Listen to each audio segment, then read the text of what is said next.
Проект «Культурное наследие Тувы» создан в 2019 году по инициативе Минкультуры Тувы. Здесь 6 разделов – культура, искусство, персоналия, тувиноведение и 27 подразделов. В них хранится большой объем информации, который требует расширения проекта. Министерством культуры Республики Тува были выделены финансовые средства на количестве 200 тысяч рублей на покупку сервера, накопителя и на техническое обеспечение начала этого проекта. И в течение 2 лет в пилотном проекте от всех подведомственных учреждений Республики Тува были начаты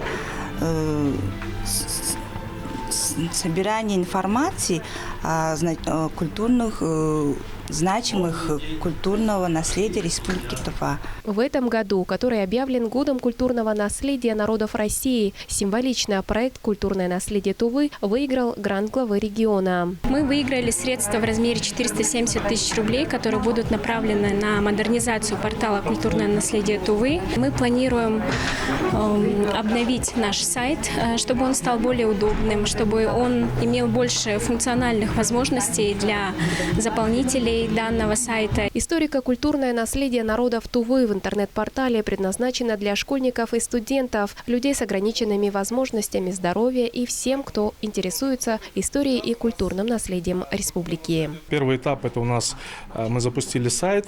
Этот сайт в течение 3 лет аккумулировал в себе материалы.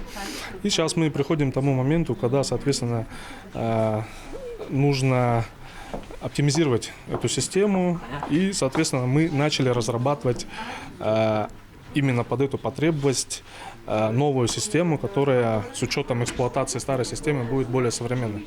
Организаторы проекта «Культурное наследие Тувы» осенью следующего года представят миру всю палитру тувинского наследия уже на новой платформе. Айдана Холы, Шалман Мангуш, Самдан Эргит, Тува 24.